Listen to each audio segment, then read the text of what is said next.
Bismillahirrahmanirrahim. Assalamualaikum warahmatullahi wabarakatuh.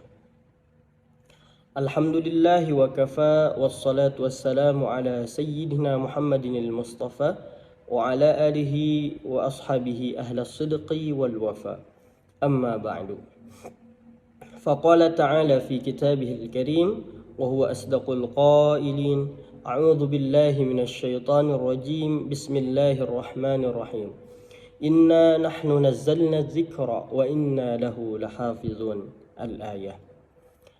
Yang terhormat Bapak dosen pengampu mata kuliah etika dakwah Bapak Kiai Haji Jujun Junaidi, yang saya hormati dosen pengampu mata kuliah etika dakwah dosen 2 Ibu Zaura Silviana, dan teman-teman sekalian mahasiswa manajemen dakwah semester 3 kelas C.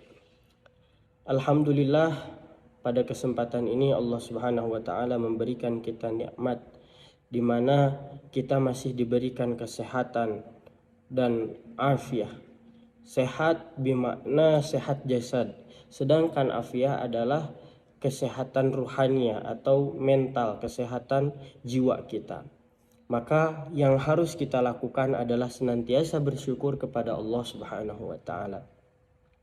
Hadirin yang berbahagia, hari ini saya tidak akan banyak membahas banyak hal, tapi yang ingin saya sampaikan adalah satu kisah di mana bagaimana Al-Qur'an ini merupakan sebuah keajaiban dan merupakan solusi dari setiap problematika hidup kita, dan kemudian ini merupakan janji Allah, mukjizat baginda Nabi Muhammad sallallahu alaihi wasallam, di mana Allah sampaikan inna nahnu nazzalna dzikra wa inna lahu lahafizun. Sesungguhnya kami menurunkan Al-Qur'an ini sebagai zikra, sebagai pengingat, atau az-zikr itu nama lain daripada Al-Qur'an, wa inna lahu lahafizun, dan kemudian kata Allah, sungguh kami, sungguh aku yang akan menjaga Al-Qur'an ini.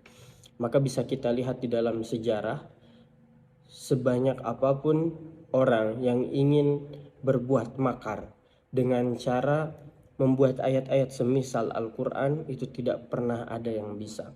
Bahkan Allah tantang di dalam Al-Baqarah, wa in kuntum fi raibin mimma nazzalna ala abdina fa'tu bi suratin min mislih. Kalau saja kalian memiliki keraguan atas apa yang kami turunkan kepada hamba kami, fa'tu bi suratin min mislih, maka silahkan buat satu ayat semisal seperti yang ada di dalam Al-Qur'an. Tantangan ini ditujukan kepada orang-orang kafir dan tentu saja mereka tidak mampu untuk melakukannya. Baik, oleh karena itu saya ingin berkisah. Ada seorang di Timur Tengah sana bernama Muaz. Dia seorang bocah balita, bukan balita, mohon maaf, dia berusia kurang dari 10 tahun, tapi kemudian telah menghatamkan Al-Quran dalam keadaan tunanetra. Allahu Akbar. Lalu kemudian dalam keadaan tunanetra bisa menghatamkan Al-Quran ini merupakan sebuah kemukjizatan yang luar biasa. Tapi memang Allah Subhanahu wa taala telah janjikan, walaqad yassarnal Qur'an lidzikri fahal min muddakir. Dan sungguh telah kami mudahkan Al-Quran ini. Nah, jadi ini merupakan janji Allah, dan penghafal Al-Quran, kemudian qari'ul Quran, para pembaca Al-Quran itu bukan karena kemampuan mereka bisa menghafal, tetapi karena Allah yang pilih mereka menjadi para penjaga Al-Quran. Muaz ini menjadi sorotan dari setiap media di Timur Tengah sana. Mereka penasaran, wahai Muaz, kenapa bisa dalam keadaan tunanetra, kemudian di umur yang masih belia dia bisa menghatamkan hafalannya. Kemudian ayahnya menyampaikan bahwa setiap kali dia berangkat ke syekhnya untuk talaqi, untuk menyetorkan hafalannya, dia selalu membaca Al-Quran di belakangnya, dibonceng di motor. Sedangkan ayahnya di depan menyimpan mushaf yang ditulis di dalam kertas. Di atas kertas kemudian dia membenarkan ketika Muaz membaca salah. Seperti itu berlanjut sehingga khatamlah Muaz dengan hafalannya. Setelah mengetahui bagaimana proses Muaz ini menghafal. Kemudian bertanyalah para wartawan ini, media ini, dengan satu pertanyaan yang menarik. Wahai Muaz, kalau hari ini Allah memberikan dua permintaan yang akan dikabulkan, apa yang kamu minta? Dalam keadaan tunanetra dan hafiz Quran, mungkin kebanyakan orang akan meminta dia ingin bisa melihat ayat-ayat Al-Quran, mushaf Al-Quran, bisa melihat kembali seperti sedia kala. Tapi tidak dengan Muaz. Justru yang ia minta adalah, ya Allah, tetapkanlah tunanetra ini karena dengannya saya bisa menghafal Quran. Itu yang dia minta yang pertama. Kemudian yang kedua, ya Allah,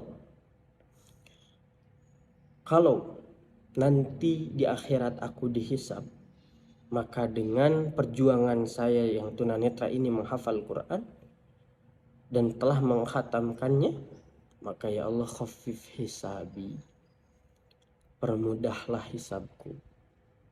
Orang yang belum masuk usia baligh, kemudian telah hafal Quran, kemudian juga dalam keadaan tunanetra yang terminimalisir daripada maksiat mata, yang ia pikirkan hanya satu, yaitu ya Allah, ringankan hisabku. Dia seorang tunanetra yang bahkan belum mencapai usia baligh, terminimalisir daripada maksiat yang kebanyakan manusia lakukan, yaitu maksiat mata. Tapi apa kemudian yang ia minta dalam keadaan hafalan Qurannya yang kuat? Khafif hisabi, dia masih memikirkan hisab. Lalu bagaimana hari ini kita yang hari-hari diisi dengan maksiat? Hafalan Quran pun ada pernah kita hafal kemudian hilang karena kelalaian. Kemudian maksiat daripada mata, hari-hari kita buka sosmed pun tampak banyak kemaksiatan yang kita lakukan. Maka saya mengajak, wahai hadirin sekalian, teman-teman, mari kita kembali kepada Al-Quran, mari kita memperbanyak tilawatul Quran, mari kita sebisa mungkin bermesraan dengan Al-Quran agar turun rahmat Allah kepada kita, sehingga kemudian kita menjadi ahlullah, keluarganya Allah. Disampaikan di dalam satu hadis bahwa ahlullah itu adalah ahlul Quran, ahlullah wa khassatuh, mempunyai kekhususan, di mana para hufaz Al-Quran, para qari Quran itu mempunyai kekhususan di sisi Allah Subhanahu wa taala. Itu saja yang dapat saya sampaikan. Hadanallahu wa iyyakum ajma'in. Assalamualaikum warahmatullahi wabarakatuh.